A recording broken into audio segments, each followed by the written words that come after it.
Hello friends, welcome to our YouTube channel. अगर आपने अभी तक हमारे चैनल को सब्सक्राइब नहीं किया है तो इसे सब्सक्राइब कर लें और बेल आइकन प्रेस कर दें ताकि आपको हमारे वीडियोस की अपडेट मिलती रहे।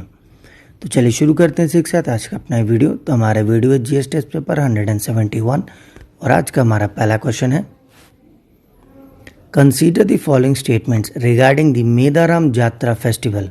मेदाराम जात्रा फेस्टिवल के संदर्भ में दो स्टेटमेंट है, आपको बताना है कौन सा सही है। सबसे पहला, it is a festival to honour Lord Shiva, यानी भगवान शिव की एक कह सकते हैं उनको सम्मान में ये फेस्टिवल मनाया जाता है। सेकंड है, it is celebrated by the Kuki tribe, यानी जो कुकी ट्राइब है वो इस फेस्टिवल को मनाती है। तो आपको बताना है इनमें से कौन सा स्टेटमेंट सही है। तो इसका सही आंसर है डी, नीदर 1 नॉट 2, यानी कि दोनों ही गलत हैं। इट इज़ हेल्ड बाइनवली, ये हर 2 साल पे मनाया जाता है मेदारा विलेज में जो कि तेलंगाना में है। टू ऑनर, यानी उनको सम्मान देने के लिए, जैसे वहाँ 2 गॉडेस हैं, एक समक्का एक सरक्का, तो इन दोनों के सम्मान में ये फेस्टिवल मनाया जाता है। And it is celebrated by Koya tribals and is the biggest tribal festival. तो एक कोया ट्राइबल द्वारा सबसे बड़ा त्यौहार मनाया जाता है।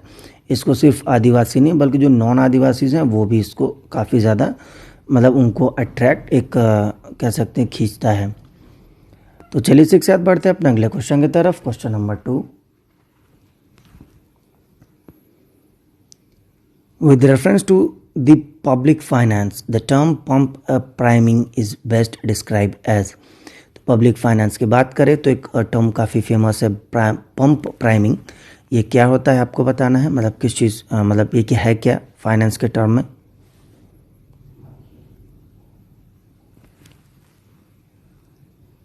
तो उसका सही आंसर है ए, एक तरीके का डेफिसिट फाइनेंस है जो कि खर्च करती है गवर्नमेंट किसी पब्लिक वर्क पे, ताकि जो इकॉनमी है, हमारी अर्थव्यवस्था है, वो रिसेशन के समय में एक रिवाइव कर सके। तो चलिए बढ़ते हैं इसी के साथ अपने अगले क्वेश्चन की तरफ। Question number 3, which of the following statements about scheduled tribe is और आर करेक्ट। तो शेड्यूल्ड ट्राइब के संदर्भ में 2 स्टेटमेंट है, आपको बताना है कौन सा सही है। पहला है, the word scheduled tribe mentioned in the constitution, यानी हमारे संविधान में जो शब्द है शेड्यूल्ड ट्राइब यानी जनजाति, तो ये दिया गया है, मेंशन किया गया है। सेकंड है, the criteria for recognition of scheduled tribe is detailed in the schedule 5th and 6th of the constitution. तो कौन शेड्यूल ट्राइब होगा और कौन उसमें शामिल नहीं होगा, ये काफ़ी डिटेल में हमारे संविधान में शेड्यूल 5 और शेड्यूल 6 में दिया हुआ है। तो आपको बताना है इनमें से कौन सा स्टेटमेंट सही है।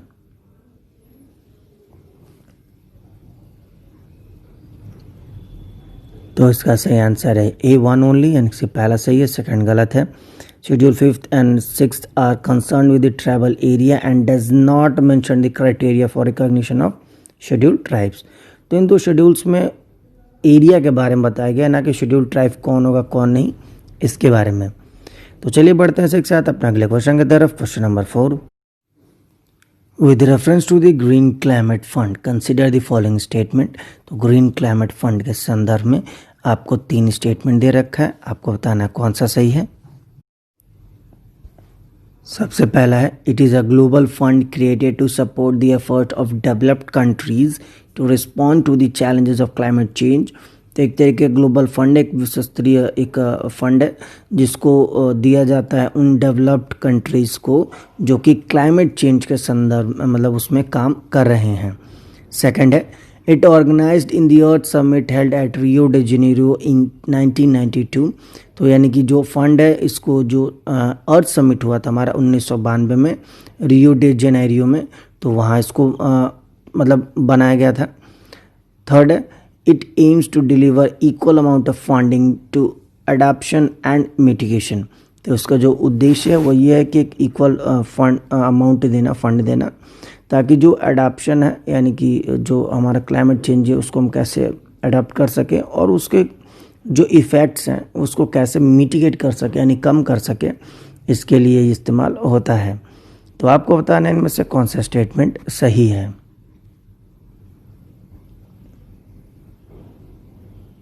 तो इसका सही आंसर है D, third only, first and second गलत है। जो ये फंड है इसको बनाया गया है ना कि डेवलप्ड कंट्रीज़ के लिए बल्कि डेवलपिंग कंट्रीज़ के लिए, और इसको जो सेटअप किया गया है वो कॉन्फ्रेंस ऑफ पार्टी 16 जो हुआ था कैनकन 2010 में, वो उस समय इसको तैयार किया गया था, ना कि 1992 के अर्थ समिट में। तो चलिए बढ़ते हैं इसी के साथ अपने अगले क्वेश्चन की तरफ। Question number 5, consider the following pairs. तो मैच द फॉलोइंग दे रखा है, एक तरफ रीजन्स है और एक तरफ ट्रेडिशनल वाटर हार्वेस्टिंग सिस्टम्स हैं। आपको बताना है कौन सा सही है।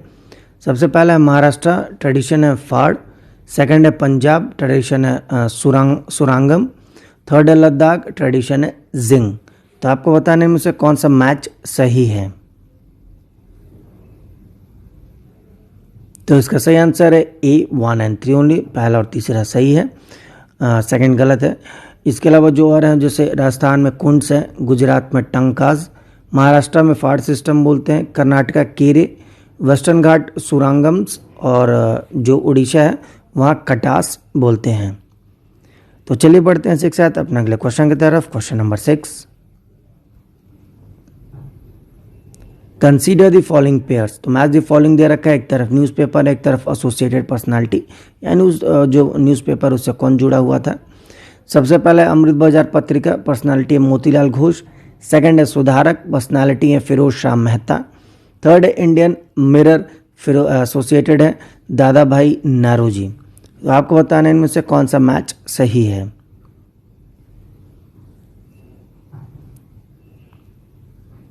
तो उसका सही आंसर है A 1 ओनली, से पहला सही है। जो सुधारक वो GK गोखले का है, यानी गोपाल कृष्ण गोखले का है। वहीं अगर इंडियन मिरर की बात करें तो ये NN सेन का है, ना कि दादा भाई नारोजी का। तो चलिए बढ़ते हैं इसके साथ अपने अगले क्वेश्चन की तरफ। Question number 7, in the context of Mudiyettu consider the following statement. तो मुदियत्तू के संदर्भ में 2 स्टेटमेंट दे रखा है, आपको बताना है कौन सा सही है। तो पहला है it is a ritual dance drama from Kerala, यानी कि एक रिचुअल डांस है, एक रीति रिवाज से जुड़ा डांस है जो कि केरला से है।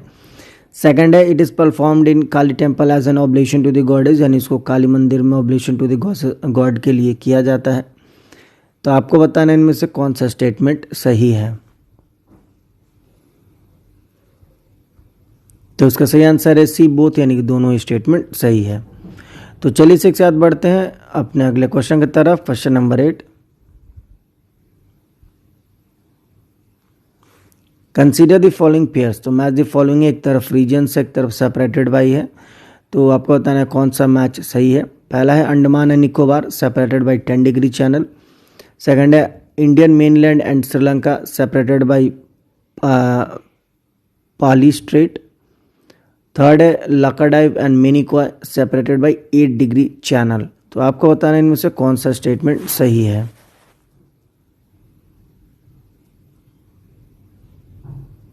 तो उसका सही आंसर है B 1 and 2 ओनली, सिर्फ पहला दूसरा सही अंडमान निकोबार का 10 डिग्री चैनल है, और इंडियन मेनलैंड और श्रीलंका का, सॉरी ये पाली नहीं है, पाक स्ट्रेट है, इसको आप करेक्ट कर लीजिएगा।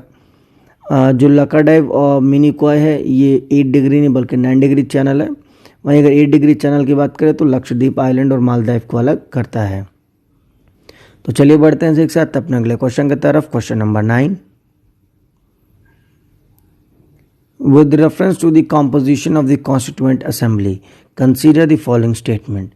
कॉन्स्टिट्यूएंट असेंबली का जो कॉम्पोजिशन यानी जो उसमें लोग थे, तो उससे जुड़ा 2 स्टेटमेंट है, आपको बताना है कौन सा सही है।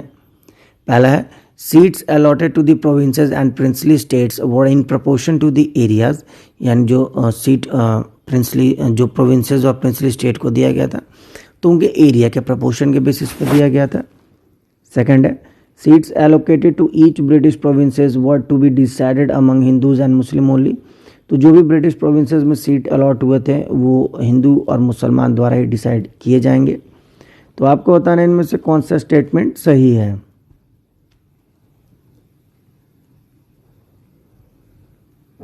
तो इसका सही आंसर है डी नीदर 1 नॉर 2, यानी कि दोनों स्टेटमेंट गलत है। जो सीट्स अलॉट हुए थे वो एरिया के बेसिस पे नहीं बल्कि उनके रेस्पेक्टिव पॉपुलेशन यानी जनसंख्या के बेसिस पे किए गए थे, और जो ईच ब्रिटिश प्रोविंसेस सीट्स थे वो decided not among only Hindu and Muslims, बल्कि मुस्लिम, सिख्स एंड जनरल यानी जो भी बाकी अदर जो कास्ट रिलीजन है उनके द्वारा। तो चलिए इसी के साथ बढ़ते हैं अपना अगले और आखिरी क्वेश्चन की तरफ। Question number 10, consider the following statements regarding Chhau dance form. जो छाऊ डांस है उसके संदर्भ में 2 स्टेटमेंट है, आपको बताना है कौन सा सही है। पहला, it is a classical dance form from eastern India, यानी कि क्लासिकल डांस है पूर्वी भारत की तरफ से। सेकंड है, it is included in the UNESCO list of intangible cultural heritage of humanity from India, यानी इसको जो हमारी यूनेस्को लिस्ट है यानी कि United Nation Education Science and Cultural Organization है, तो उसमें इसको इंटेंजिबल कल्चरल हेरिटेज में रखा गया है। तो आपको बताना है इनमें से कौन सा स्टेटमेंट छाऊ डांस के संदर्भ में सही है।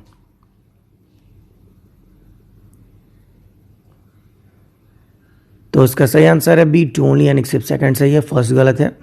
ध्यान दीजिएगा, इसमें कहा है कि it is a classical dance, तो छाऊ डांस अभी तक क्लासिकल डांस में इंक्लूड नहीं हुआ है।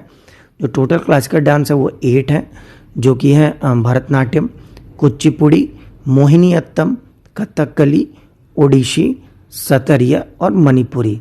इसमें छाऊ डांस कहीं भी नहीं है। तो फ्रेंड्स, इसी के साथ आज का हमारा वीडियो समाप्त होता है। जाने से पहले हम आपको हमारा लास्ट वीडियो यानी जीएस टेस्ट पेपर जो 170 था उसका आपको क्वेश्चन ऑफ द डे का आंसर बता देते हैं। तो क्वेश्चन ऑफ द डे था, in the context of cultural traditions of India, Pandavani, Chhakri, अमाइनवारी आर रिलेटेड टू।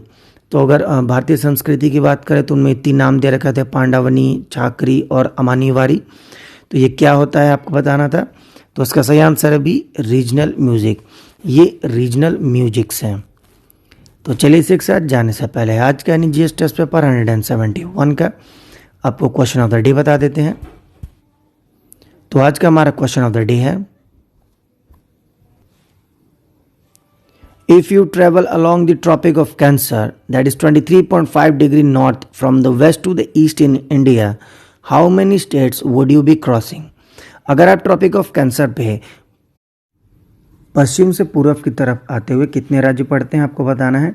आपका ऑप्शन है A5, B6, C7 या D8। तो फ्रेंड्स, इसी के साथ आज का हमारा वीडियो समाप्त होता है। जाने से पहले अगर आपको हमारा वीडियो अच्छा लगा हो तो इसे लाइक करें, शेयर करें और हमारे चैनल को जरूर सब्सक्राइब करें। साथ ही आप हमें नीचे कमेंट बॉक्स में हमारे क्वेश्चन ऑफ द डे का आंसर ज़रूर दें। तब तक के लिए मिलते हैं आपसे अगले वीडियो में। Thank you for watching and bye bye.